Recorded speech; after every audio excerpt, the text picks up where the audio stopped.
We have this amazing show on Pod TV, and I'm looking forward to hearing what kind of advice and other thoughts that this gentleman that has got experience in education from Wall Street, as well as an education from a number of fine universities as well. So Peter Bennett has been doing this for a while, and he's got some great advice, and he's just an amazing gentleman. I'm glad to call him a friend, and all along those lines. So I'm definitely looking forward to seeing what Peter's got on his mind as a lawyer and a person that is definitely involved in the fiscal space as well. And I know you've always got some amazing things. You're the one that told me about this whole notion of energy and all along those lines and some of the other factors of things that we needed to be looking at. I think you even told me about hydrogen and everything like that. So I'm definitely looking forward to hearing some of your great advice, but I'm gonna step aside and let you do your thing. I'll be back for the group discussion later on and everything like that. But you just have one of the top shows, as you were just saying, on the LinkedIn. It's the top show on Pod TV. So we're looking forward to having more of this continued greatness from you, Peter, because you are one of our best hosts here in the area, and you always do a great job. Oh, thanks, Mark. You always do a nice introduction, and welcome, audience. A couple points. We are actually the #1 show based on our LinkedIn viewers and some other measures out of 40 shows on Pod TV now. And sorry, we're not really big apology, but sorry, we're starting on Thursday. We had a medical emergency by one of the staff members on Tuesday, and then it couldn't go on. Normally, our shows are starting at Tuesdays at 6 p.m. Eastern Standard Time, depending on your distribution channel. The different distribution channels obviously run in different ways. And we expect to be on next Tuesday at our regular time again, starting 6 p.m. Again, depending on your distribution channel, 6 p.m. Eastern Standard Time. So as always, we start with the market report, but we get into a lot of different topics in our half-hour show, and we try to keep it to half an hour. So first, we start with our market quotes and market report. The quotes are one from Fox News. Trump announces escalating tariffs on Denmark and other nations to force Greenland's purchase deal. Trump made an announcement in a Truth Social, arguing the U.S. has subsidized Denmark and other European countries for decades. This was very disruptive to the market because he was threatening tariffs. The market doesn't like tariffs, even though tariffs are totally necessary. So that was the story, and that will be our panel discussion topic, which is more complex than people thought, especially after the more news on that topic today, based on what we were going to say Tuesday. The next quote is from, I can't read my own handwriting. It's from Seeking Alpha. The Fed's dual mandate is under pressure from both sides. Footnote, this is something we've been talking about for years. Currently, the market is an interesting place as the most recent GDP readout showed the economy growing better than expected on a headline GDP basis. At the same time, however, unemployment continues to rise as payroll growth is also falling dramatically, and businesses are showing little signs of intent to change that, with many considering hiring freezes or additional layoffs. Additionally, with AI advancing rapidly, this could accelerate a jobless growth period for the economy. I would say so, but that we'll be discussing in a minute after all the quotes. Next, from Barron's Daily, 1/14/26. The U.S. economy looks strong on inflation figures, but three risks remain. One, inflation is defeated.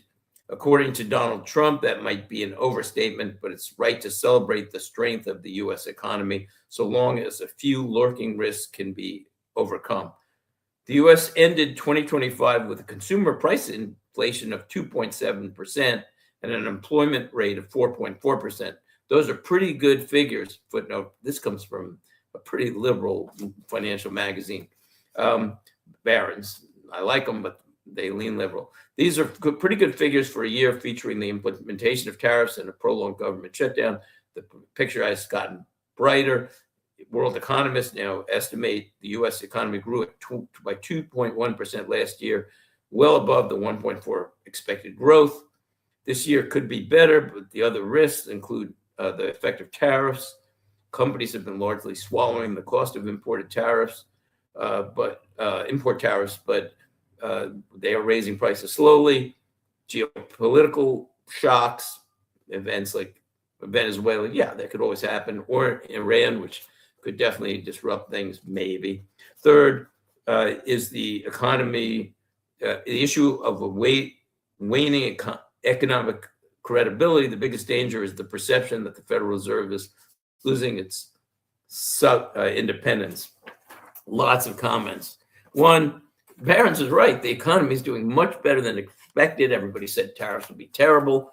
Wall Street hackers said, no, it's not going to be as bad as expected. And besides, they're necessary, totally necessary, because other countries around the world have been taking advantage of us for decades. Not only hostile parties, but allies. So it's like you need that. And yes, it costs something, but in the long run, it will create more U.S. jobs and bring back necessary manufacturing, which has been becoming depleted for, again, decades. You can't have a hollowed out manufacturing company economy and hope to do well in the long run, because basically you're just a service economy. Also, they're right about AI replacement of jobs. I'm mixed on AI in terms of the market. I think it's very hyped and probably overinflated. That's another whole topic, but there's a lot of complex issues there, including the fact that hyperscalers are depreciating chips at the wrong rate, and that's going to hurt a lot of them. The expectations are tremendous for AI, but in the long run, I've seen that these AI improvements are going to threaten a lot of jobs, and a lot of people believe that. But I've actually talked to somebody, AI somebody, who actually did a pretty good job as a receptionist, a really good job, and that was a little frightening in terms of what's coming there. So the other point about the Fed being under pressure from both sides, absolutely. Look, here's the number one of the most important things. The number one thing we've been saying for 4 years, as long as we've been on, the U.S. economy and the world economy is in massive trouble because of the debt. The U.S. economy is probably $125 trillion in debt when you count unfunded obligations from Medicare and Social Security. And other countries around the world, I've looked everywhere in different continents, are in almost the exact same situation or worse. They promised free or mostly free health care, and they haven't put enough money aside or any money aside, many of them, for what's coming, which is an aging population that's been promised reasonable or great healthcare. Call it what you want, but certainly not no healthcare. And in 2033, the Medicare and Social Security funds are running dry. And I hate to say it, but based on how the Congress and the president, in this case, I hate to criticize President Trump, but on healthcare, it's one of the few areas he's really been weak on. He said he'd replace Obamacare for 4 years, and he couldn't. But, everybody has some area in terms of issues. This is a very complex issue, again, and he's done so much for the economy and so many other issues. But the other side is that when this Medicare deficit hits, it's going to just be like, where's the money now? They're not going to be able to print $125 trillion, and everybody's worrying about the $38 trillion. This is what you hear every day on financial news from the mainstream media. Financial pundits, oh no, it's 38 trillion and it's growing. No, it's 125 trillion, and they're just hiding all the rest on. And if you looked on a gap basis, all these countries would be in tremendous trouble. And it's going to put pressure on the Fed, bottom line, because you have to print money to cover the deficits. You really want interest rates to be zero because you don't want the growing compounding on the deficits, which you can't even handle the deficit itself. But if you bring rates down to zero, that causes inflation. There's a lot of pressure on the economy. So again, we'll talk about the tariffs as our discussion of the week. Now we get into the most interesting story of the week, which was going to be Greenland. But then since I kicked that to the most interesting discussion, I'm going to go back to Minnesota, which, what's going on is unbelievable. There's a few points. One, the Democrat progressives, not all of them, because not every Democrat has moved this far left. For sure, there's this big split within the party, but the progressive were in favor of open borders. And not only that, they told everybody they couldn't be closed. No, we can never close the border without a congressional act. Whoops. a week later, President Trump closed the border and nobody's coming over, basically. It's almost zero now. And so that was a total fib, let's call it. But we know what that is, really. So now these same people are like, no, we can't throw anybody out. And especially since the focus of ICE is definitely to get criminals out. They've gotten tens of thousands of criminals out. We're talking about murderers, rapists, child pedophiles, and that is their focus. And yes, some people got caught in the dragnet, maybe, but they go to arrest one person or somebody's at a protest and they find out that they're here illegally, but they're focused on trying to get people out. Now, the bottom line here is this. Democrats want this to be an issue for the midterms. They had a lot of success with the Floyd issues in the same state. George Floyd issues helped Biden get elected because people said, oh, there's riots and we don't like this. And so they blame the person in power. So maybe likely, one of the incentive of many of them is to recreate this. Oh, we're in a riot and it's all Trump's fault, and diverting from all the positive things that are happening, or that he's doing at least, with a very difficult situation. So the other thing is, and these are key points. One, all they have to do is do two things. One, tell the police in Minnesota you can actually protect the ICE agents and they don't have to protect themselves, which is something reasonable. You don't want citizens attacking or spitting on or trying to run over ICE agents. And so the police should be protecting them because they're U.S. citizens. And two, if they would just agree to, whenever they have somebody incarcerated and they're going to release them, to tell the federal government, yeah, this is a murderer from another country and we're going to release them, maybe on cashless bail. I don't know. Maybe that's what they have there too. But we're going to release this murderer, rapist, child pedophile. So instead of just letting him back on the street, we'll actually tell you that he could be deported. Really big ask there. Okay, next topic. Okay, President Trump or somebody in the White House or somebody in the Department of Health should call me. Look, again, I don't like to criticize President Trump. 90% of his stuff, 95% are very positive for the economy, despite the fact he doesn't get a lot of press. But on healthcare, it's an extremely complex issue, both under 65 market and over 65 issue. I wrote a 30-page report and I focused on it, and it had a lot of solutions to solving the deficit. President Trump is right, and I'm disappointed in the Republican Congress, although they do a lot of right things, but not as many probably as President Trump, but issue by issue, but and some wrong things too. But the thing is, President Trump's totally right. In general, we're going to have to tell the drug companies you can't charge much lower rates in other countries. I recently heard in England a client could get $400 or $500 drug that costs about $800 here. It's like, why? Well, admittedly, the only counter argument is it will hurt the drug companies, so they will slow down the research. But this is going to happen because of the deficits and the fact they have to look to save money on medical costs. And the other side of that, where it's really out of control, is the medical insurance companies make a profit of 1.9%, maybe 2%, 2.4%. A credible study said 1.9%.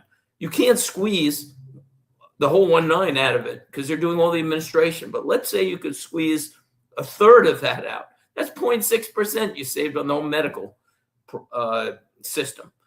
Maybe if it's 0.5%, you can squeeze 0.9%.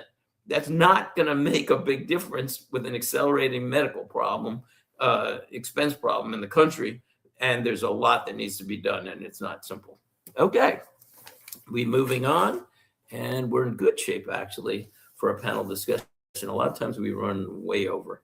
So this, we're going to discuss one of the things I'm sure that drives our show, an income investment of the week. It's not always an income investment, but a lot of times it is. That's where our focus is, and our studies show, without a doubt, dividend stocks and income investments and energy stocks over the long term outperform other stocks by factors of 2 or 3 over long-term periods. First, disclaimers. Wall Street Hackers is for entertainment only. These are only our opinions.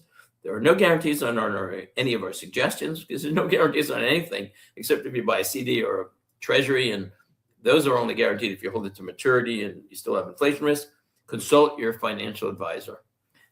Okay, so as long-term watchers know, for years we've loved MPLX. You pull up a chart of our favorite and largest allocation on MPLX, and you go, "Wow, I wish I'd owned that." If you didn't, if you've been watching, you probably did.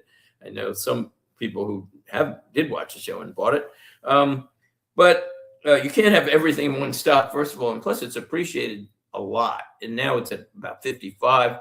I liked it at 12, 20, 30, 40, and I saw that it was one of the most rapidly accelerating MLPs in terms of the growth, and also it has has a high dividend of all the MLPs totally. So I finally found something. For years I said, well, I want another MLP. This is great. Well, I finally found something that's just about as interesting.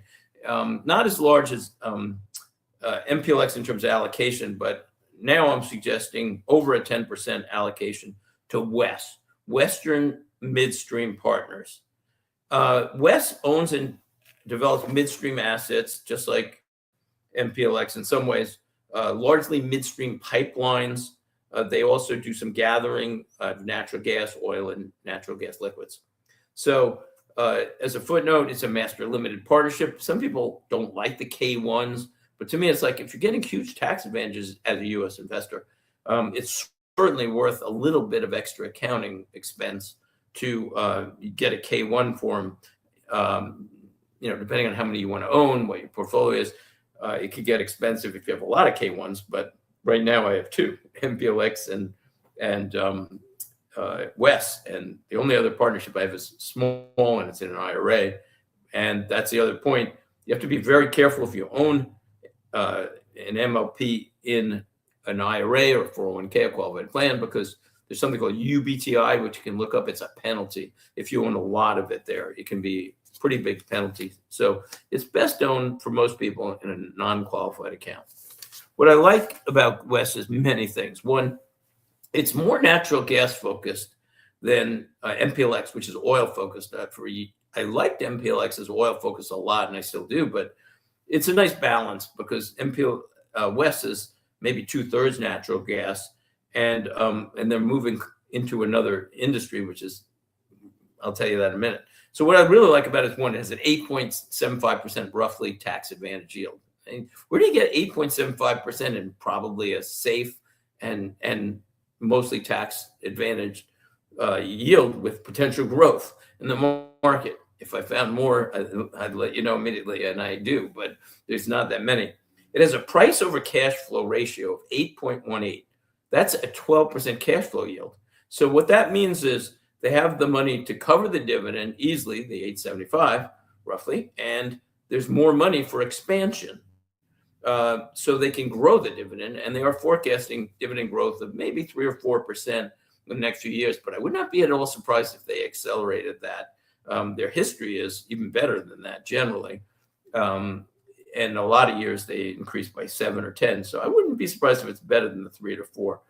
I also like that they recently bought a investment in Aris Water Solutions. They basically merged with them, and they had an existing water business. I've been learning more and more about this. Very interesting. So the Permian Basin is the major source, and is a major source of oil and gas production in the United States, and it's probably almost certainly where the growth is going to come from. Some of these shale basins are starting to deplete, so it's a good place to be. But what happens is with fracking, there's massive amounts of water. I believe I read that for every gallon of oil or natural gas, oil I guess they extract, and natural gas is a byproduct of that.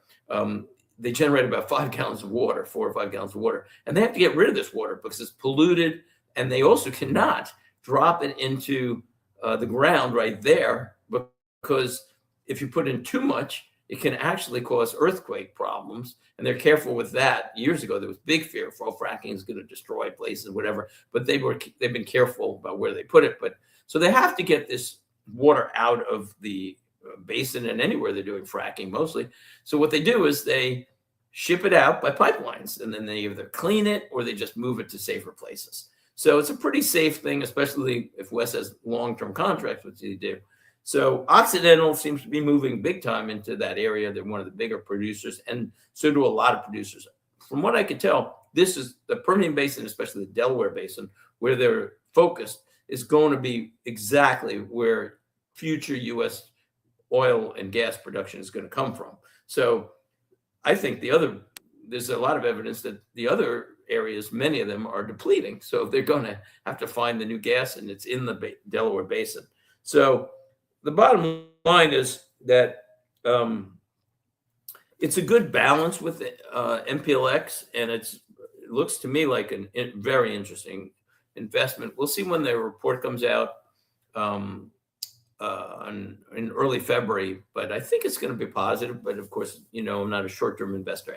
Anyway, these are the kind of things MPLX and West I hope to hold for life, because growing income for life, tax advantage, can't complain about that much. Let's see how much time we have. Perfect, about 8.5 minutes. We'll bring Mark in. Hey, Mark. Glad to be here with you. How are you doing today? Okay, of course.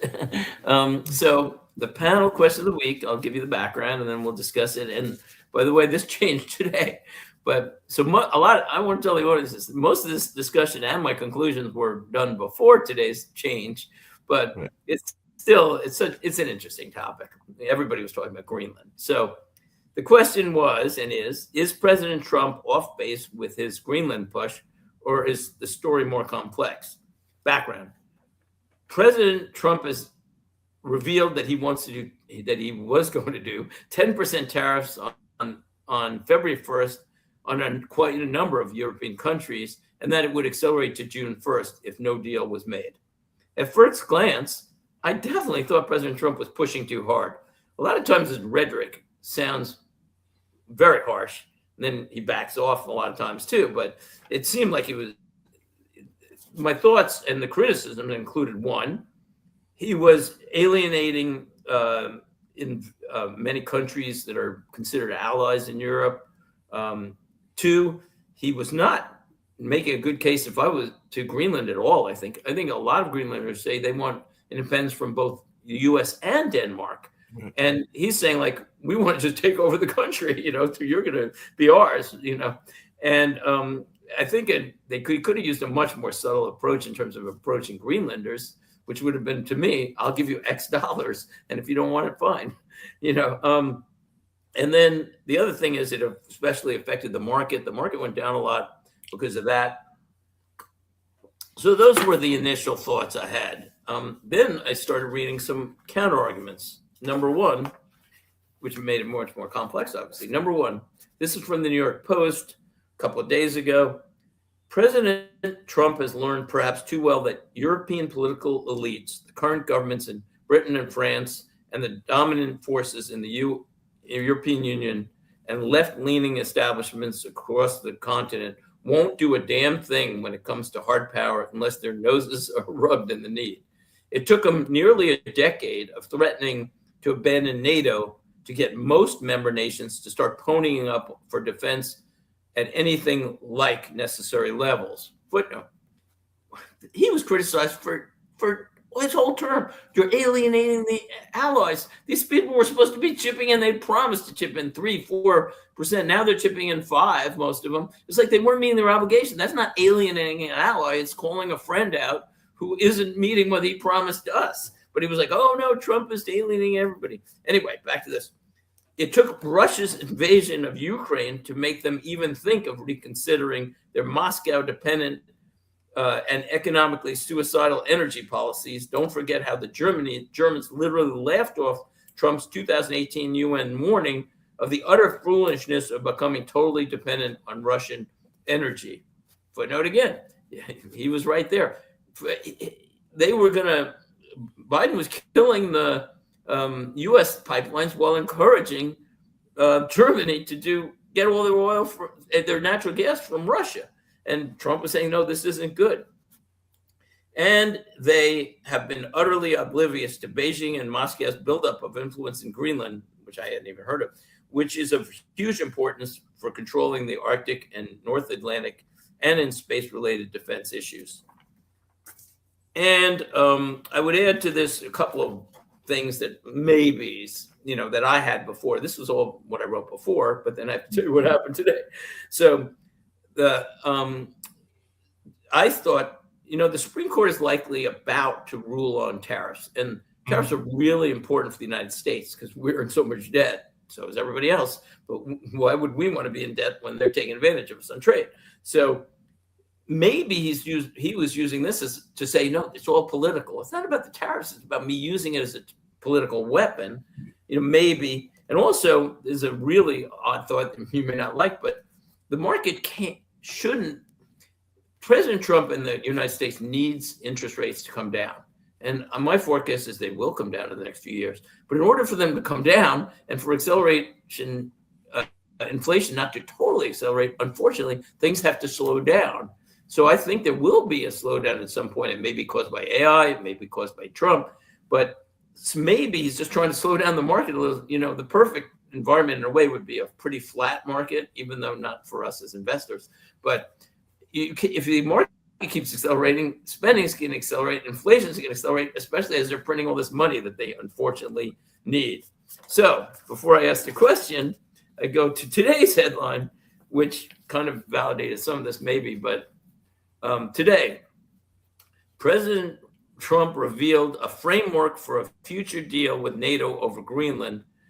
Footnote again, by the way, everybody on MSNBC, which never has a single word to say, they never even have anybody who counters their arguments there. CNN, who generally is the same way, are like, oh, this is terrible, terrible, terrible. Anyway, so President Trump revealed a framework for a future deal with NATO over Greenland, but said it would include access to mineral rights for the U.S. and its European allies, as well as collaboration on the Golden Dome missile defense system.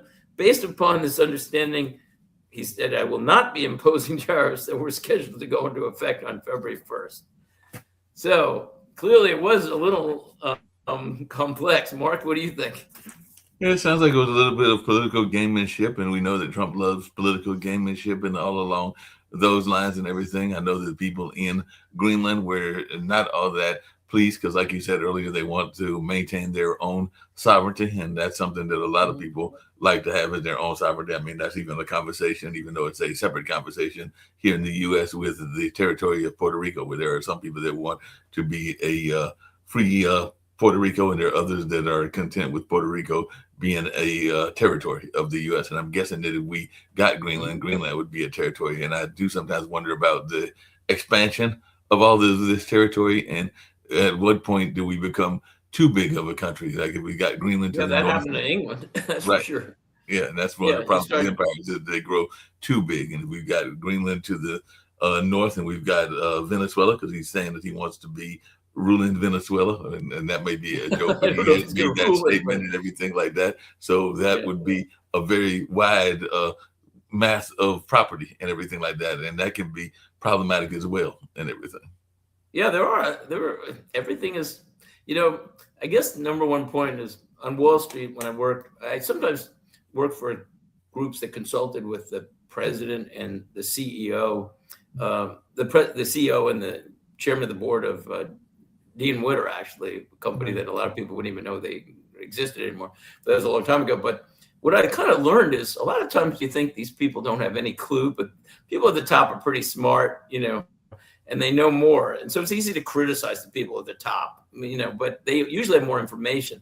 But in terms of Greenland, it looks like he's on track. But I do wish his rhetoric would be a little calmer, at times. You can still negotiate, but it's his style. He's a business person. He is not a politician. Policy is 90% positive, plus. Some policy is way off base, but, most of them good, which is a lot better than the other side, where 90% are probably crazy. But the rhetoric sounds better sometimes too. So anyway, unfortunately, we're out of time. As always, it's tight. Thanks, Mark, for hosting the show. We will be on next Tuesday. As Kim always says, get healthy, get wealthy. And hopefully she's doing that now. And we'll see you soon.